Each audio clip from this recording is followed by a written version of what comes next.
Hello boys and girls, it is that time of the term when I can stand up in front of you and deliver a safeguarding assembly. It's my favourite assembly to deliver, and you might say, but Miss Pullman, we have learned about safeguarding in our induction week. Well, you can never get too much safeguarding, so I'm here today to run through some basic bits and bobs that everybody needs to know at all times. At the end of this assembly, usually what I do is quiz people in the audience, we do a bit of hands up, we do the Harris points. Well, I can't do that because I'm talking into a camera. So what I will need your tutors to do is to quiz you after this assembly on the key points so that we know that you understand all the important information. So the first thing I want to show you is the structure of the school. And I'm showing this to you because there have been some changes from last year. At the top, you still have Mr. Everett, you have your new head of academy, Mr. West, the two vice principals are myself and Miss Gringerry, and then you have the 4 hubs, which are separated by colour. This year, the year groups have been split into years, so you're in a year 7 tutor, or a year 8 tutor, year 9 tutor. That's because we have to keep you in a bubble at the moment, and when that ends, you'll go back to the vertical tutoring system. Now, the reason why I'm showing you this is because our school is big. In fact, it's currently the biggest that it has been since I have been here, since it has been a Harris. Now, that's great. It shows that we are improving and the community likes us and we're getting the best grades possible, but it does mean that some of you can feel slightly lost. So looking at the screen, I wanted you to think about who would you go to if you needed help in a particular situation. At the bottom of the screen, you'll see that there are 3 different scenarios, 3 things that can happen to any one of you, regardless of your age, year group or hub. Let's say that you've missed some work, you've been absent, maybe you've been self-isolating, and you're concerned that you're going to get told off by a teacher. Or let's say that you suspect somebody in your year is depressed, particularly anxious, and they aren't really acting like themselves anymore. Or let's say that you're in a maths class and you're finding the work too easy, just way too easy. Mr. Wibley is not doing his job properly, he needs to make it harder. Well, in those 3 scenarios, there are a number of people who you could talk to. You could talk to your tutor, the person who you see most out of any other teacher in the school. You could talk to your behaviour for learning leader because you have one assigned specifically for your hub. They are the people there to talk to at all times. You could talk to your assistant principal, the person who leads your hub, the person who knows all of the pupils in and out the best. Of course, this is a bit of a trick question because what I'm really saying is in any scenario which is on the board or any scenario which comes up in school, you can actually talk to any teacher or any member of staff. I don't care if they are your tutor, your teacher, the head teacher. I don't care if it's a teaching assistant, a librarian, or just somebody on duty. If there is a problem which you want to talk about, there is always somebody in school to whom you can talk to. It's up to you to find the one person you want to talk to, and they will make time for you. So I talk about safeguarding a lot. I talk about it on a daily basis, but I wanted to kind of think, what exactly does it mean? Now, if I was going to quiz you, if I was going to stop you at any point in the playground, in the stairs, or in the canteen, and say, what does safeguarding mean? Well, the answer which you need to give is protecting you inside and outside of school.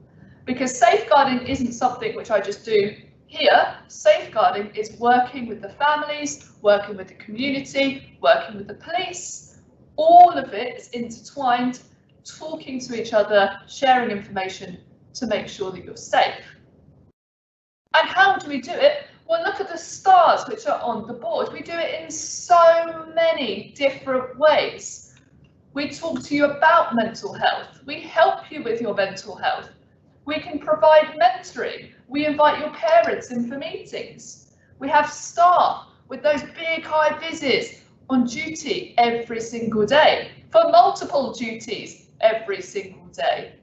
We know your attendance. We don't want to know why you're not in school. We look at bullying. We sanction bullying really heavily. We do all of these things and far more, things that I can't even fit on that screen. And we do it because we want to safeguard you.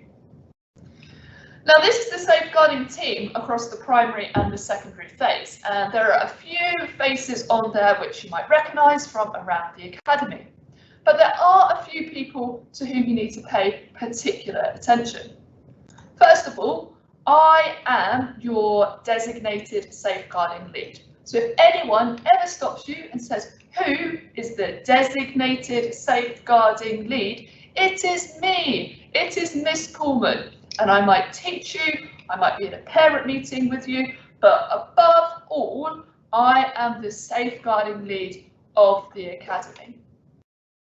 Now, as I've just said, sometimes I can't be there. Sometimes there needs to be somebody else. So my deputy, my second in charge in the secondary phase, is Miss McMahon. Now, for those of you that don't know where Student Services is upstairs on the first floor by the drama theatre. That's where Miss McMahon sits, and I'm in the opposite office with Miss Grangerry just next door. Now, on top of those two people, myself, the designated safeguarding lead, Miss McMahon, the deputy designated safeguarding lead, you each have a behaviour for learning leader. As I said earlier, each of those are attributed to your specific hub. So if you're in active science, you have Miss Rigby. If you're in creative voice, you have Miss Dyer. If you're in enterprise, you have Miss Oganaike. If you're in world studies, you have Miss Smith. Now, those ladies are there at all times to talk to you. If you ever need them, again, pop up to Student Services, have a chat, they can make you feel much better. But sometimes things don't happen in school. And as much as we try to protect you in these four walls, online issues are far most common incidents that I see. Now, in that situation, if you were at home, you're on your tablet, you're on your phone, and you see something online, there are a few things which you need to do.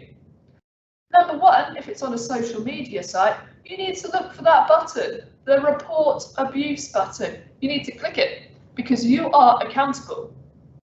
If you have seen something which is derogatory, if it is prejudicial, if it is racist, if it is homophobic, or if it's just rude, you have a duty to report that. Because if you see it and don't act, then you are culpable for those actions. So the first thing you need to do is you need to report it. The second thing you need to do is make sure that when you come back to school, you tell someone.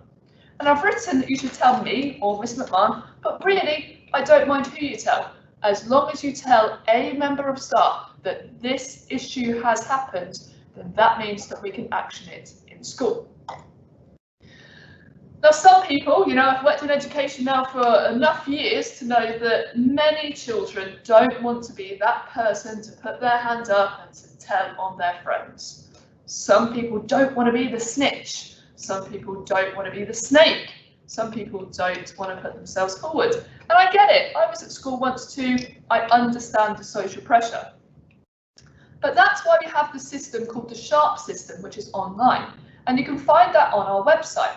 In fact, you can find it on your desktop background in the Harris Communications folder.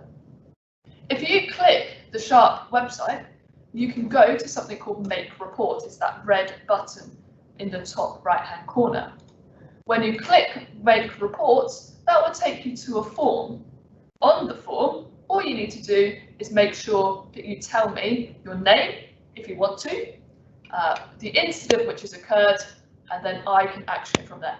That report actually goes straight into my inbox, so I get the emails straight away. As I said, if you don't want to leave your name, if you want to remain completely anonymous, you don't have to. I will still pick it up and I can still take action from it. Okay? As you've probably just seen, because I've skipped ahead accidentally. Lanyards are a big part of the school community to keep you safe. And some of you forget what a lanyard is. A lanyard is that thing which we wear around our neck at all times. It has our badge on, it has our office key on. Now, if somebody is employed by Harris Garrard, they will have a red and white Harris Garrard lanyard. That shows they are employed by us. They are safe to do what they want when they want around the building. But if somebody comes to school not employed by Harris Garrard, you will see two different things happening. Last year we had a system of a red lanyard, green lanyard, but because we're in this COVID-19 time, we're trying not to hand things out and then get them back in to then redistribute to another person. Instead, what you'll see is two different types of stickers. Staff walking around the academy, if they are visitors, will either have a red visitor sticker or a green visitor sticker. The difference is quite easy to understand because it's the same as last year. If somebody is wearing a red visitor sticker, that is a stop sign to you. They are a visitor who needs somebody to escort them around the building. There's nothing unsafe about them, they're not unsavoury characters, it's just because they're not employed by us. We haven't done all these hundreds of different checks which teachers have to have done, and so to make sure that everything's okay, they need somebody to take them around. However, if somebody has a green visitor sticker, for example, a supply teacher or a social worker or somebody who works for the council, well, we've done all the 1,000 checks that we need to. I'm happy that they can go anywhere around the academy. So the two differences there, red sticker, green sticker. Red sticker, they need someone with them. Green sticker, they are fine. They can go anywhere they want. Feel free to say hello to them if you fancy. So now I want you to imagine if something even worse happens. So it's not bullying, it's not intimidation, it's not online. What is the worst thing that could happen? And I've been through these examples before. A few years ago, there was a few bomb threats which happened across London. Suspicious packages were found. Indeed, we've had huge fire alarms, huge fires which have gone off in the community. Now, if an extreme situation does happen, there's just three things that I need you to do. Number one, remain calm. Number two, listen to your teacher. And number three, follow all instructions without question. We know what to do. We have had teaching training. All you need to do is trust us. Which brings me on to discussing the fire drills. So at the moment, you are in bubble groups. So you've got your corridor, you come in at your time, you have lunch on your own, you have the canteen on your own. You're in your year group bubble. Well, if the fire alarm goes off, then safeguarding, as always, takes priority. It would not be appropriate to prioritise the bubble ahead of your safety. So if the fire alarm goes off, regardless of your bubble system, you need to go to the nearest external fire exit. Do not use the internal stairs. You need to walk with your teacher in silence to the nearest external fire door. You then go outside, you line up as normal, the register is taken, and when everything is fine, you will be allowed back in the building. Regardless of whether it's a fire drill or not, I expect you to follow those instructions without haste. Finally, there are a few things I suppose that I should add to this assembly about coronavirus, because your safety might be compromised by this virus outside of school, but inside of school we have done absolutely everything we can to keep you safe. A few reminders from me. Number one, wash your hands on arrival. You will see me at the gate every day squirting your hands with sanitizer. It would be really helpful If you do come in with your own hand sanitizer, you can just squeeze it, show me, and get straight to your lines. Number 2, where possible, you should be observing social distancing in school. So things that I shouldn't see are people linking arms, people putting their arm around somebody, drinking from the same drink, sharing that around, holding hands, hugging, patting people on the back. All of those things are qualities which are not essential. You do not need to do that. When you do that, you compromise social distancing. Now, we have sanctions in place for pupils who don't follow social distancing, such as those characteristics which I have just mentioned. Thirdly, stick to your year group bubble. Fourthly, make sure you come to school on time. You have your set arrival time. You know which time you should be coming in. Come in, get lined up as soon as possible. On top of that, when you get dismissed from school, you need to make sure that you leave school and you walk straight away from the gate. We have one point of exit. We have one gate for those people to leave, and that's all students in the academy.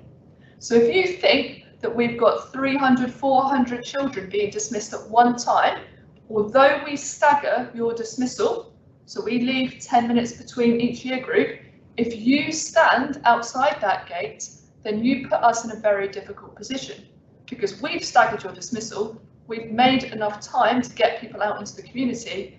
You have to leave school and go straight home, line up for the bus or walk away from the gate.